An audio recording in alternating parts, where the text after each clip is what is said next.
सध्या चाकण औद्योगिक वसाहतीमध्ये खालुंबरे गावामध्ये एक गंभीर घटनेची चर्चा एक 5-6 दिवसापासून सुरू आहे. या घटनेमध्ये जुन्या जमिनीच्या वादातून मामा भाच्याच्या जीवावर उठल्याचे चित्र दिसून आले आणि त्या संदर्भात मामांवरती आता उत्तर म्हाळुंगे पोलीस ठाण्यामध्ये गंभीर असे गुन्हे दाखल आहेत आणि मामा आता जेलबंद झालेले आहे. या संदर्भात आपल्याशी चर्चा करण्यासाठी स्वतः शिंदे ज्यांच्यावरती गाडी घालण्याचा प्रयत्न केला यांच्या मामाने जमिनीच्या वादातून, ते स्वतः या ठिकाणी आपल्याबरोबर बोलण्यासाठी आहेत. नक्की घटना काय झाली आणि कशाप्रकारे हा जो वाद आहे या संदर्भातली सविस्तर आपण यांच्याशी माहिती घेऊया. नक्की कोणती घटना झाली, काय झालं आणि हा किती दिवसाचा वाद होता? माझं नाव किरण बबन शिंदे. मी राहणार खालुंबरे पवारवाडी.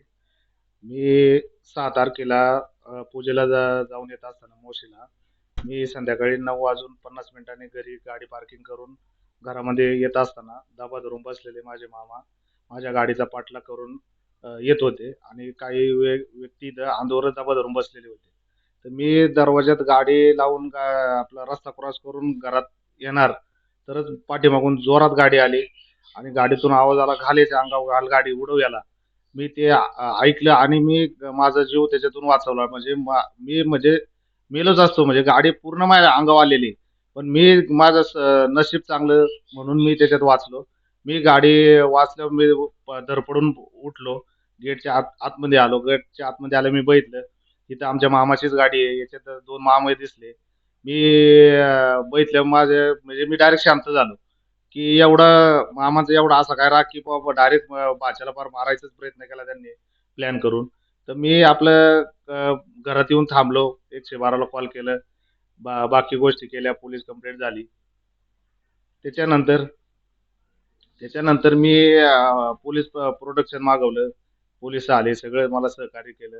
हा आमचा वाद 2007 पासून कोर्टात वाटपाचा दावा दाखल चालू आहे मामाविरोधात.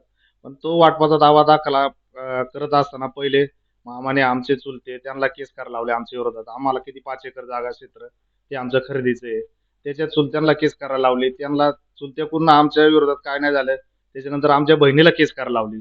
बहिणीचा आमच्या विरोधात 5 एकरमध्ये वाटपाचा दावा दाखल आहे. त्याच्यात पोपट पवारने स्वतः फिर्याद दिलेली आहे, साक्ष दिलेली आहे आमच्या विरोधात, की ही माझी भाची आहे आणि हे यांचं ही इथली आहे आणि ही यांना या जागेला यांना हिला पण हिस्सा भेटावा. तर आम्ही लगे मामाला म्हणलो, "मामा, आमची 5 एकर आहे, तुमची 25 एकर आहे. तुम्ही आमच्या गोष्टीत लक्ष दिलं, आम्ही तुमच्या गोष्टीत लक्ष देणार." त्याच्यानंतर आम्ही कोर्टात वाटप दावा दाखल करून त्यांच्याकडे पण आम्ही आमच्या आईच्या हिस्सेचा करता कोर्टात केस दाखल केली.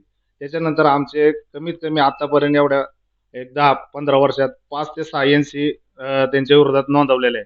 कोर्टात शिवीगाळ करणे, घरी आल्यावर दमदाटी करणे, फोन करणे, "तुम्ही कोर्टात कसं जाताय?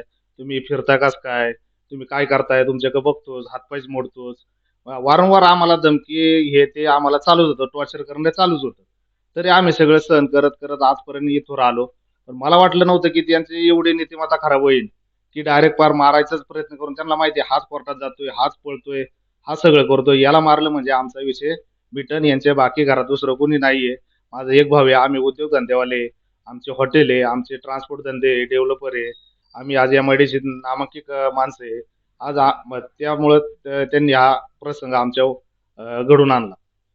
त्यांची पोलीस स्टेशनला आता तक्रार केली. नक्की आता आरोपी अटक आहे? किती आरोपी अजून फरार आहे? किती आरोपी अटक आहे? आता 2 आरोपी अटक आहे. जे आम्हाला दोन्ही दिसले होते. तिसरा पण आरोपी तो स्विफ्टवाला पण आहे. तो बाहेरचा माणूस आहे. तो अनोळखी व्यक्ती आहे. त्यांच्या घरातला माणूस नाहीये. ती अजून त्याचं नाव स्पष्ट करत नाहीये. आणि अजून एक माझा मामा, तो पण तिकडं तलवार कोयता घेऊन उभा आहे. तो पण आम्हाला पूर्ण क्लिअर दिसतोय. सीसीटीव्हीमध्ये दिसतोय. तो पण त्या त्या आरोपी आहे. पण मला पहिलं वाटलं, की यांनी आपलं गाडी रागाच्या भरात हा सगळं करतोय म्हणून मला बघितलं म्हणून गाडी माझ्या अंगावर घातली. हा मला वाटला एवढाच विषय आहे. तो विषय तिथं स्टॉप केला. म्हणलं जाऊ द्या, झाली यांची पण चुकी झाली. मग आपण मी काय रिप्लाय दिला नाही किंवा मी त्यांच्याकडे शिवीगाळ केली नाही, त्यांच्याकडे गेलो नाही. मामा असं का केलं, काय झालं? मी म्हणलं जाऊ दे, त्यांचं त्यांचं नशीब. मी आपला वाचलो, मी आपला घरातच थांबलो. पण त्याच्यानंतर आम्ही दुसऱ्या दिवशी सगळी व्यवस्थित माहिती घेतली, सीसीटीव्ही फुटेज चेक केले. सगळं चेक करत असताना त्याच्यात आम्हाला सगळ्याच्यात स्पष्ट दिसलं, की यांनी माझा 30 मिनिटं गाडीचा येण्याचा दाबा धरून बसलेले.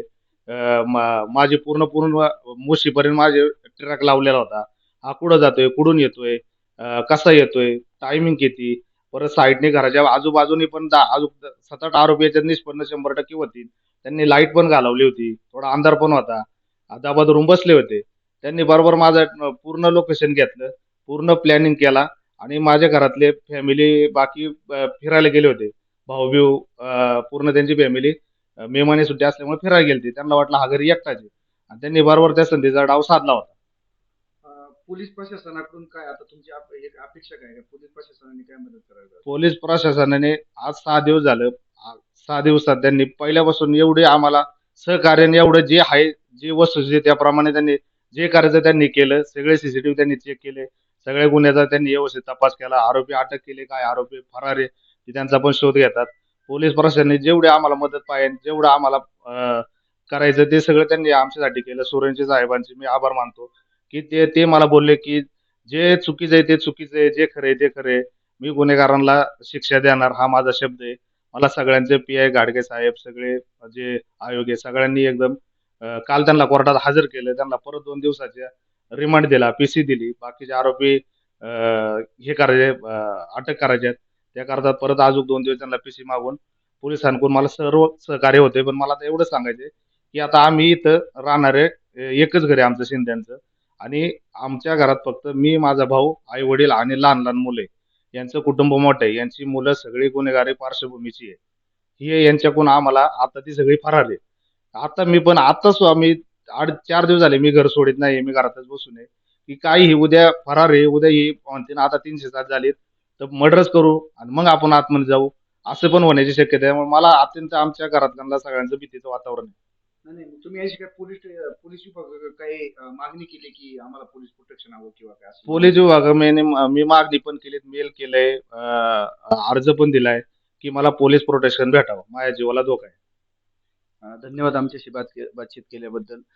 तर आपण आत्ताच त्यांच्याशी बातचीत केली आणि बातचीतीमध्ये त्यांनी सर्व घटनाक्रम सांगितलेला आहे आणि एम-आय-डी-सीतील याच्या विकासात्मक गोष्टीमुळे या ठिकाणी असे वादविवाद हे घडत आहेत. आता हे जे वादविवाद आहेत ते आता जीवापर्यंत बेतण्याचे चित्र आपण आता समोर बघितलेले आहे.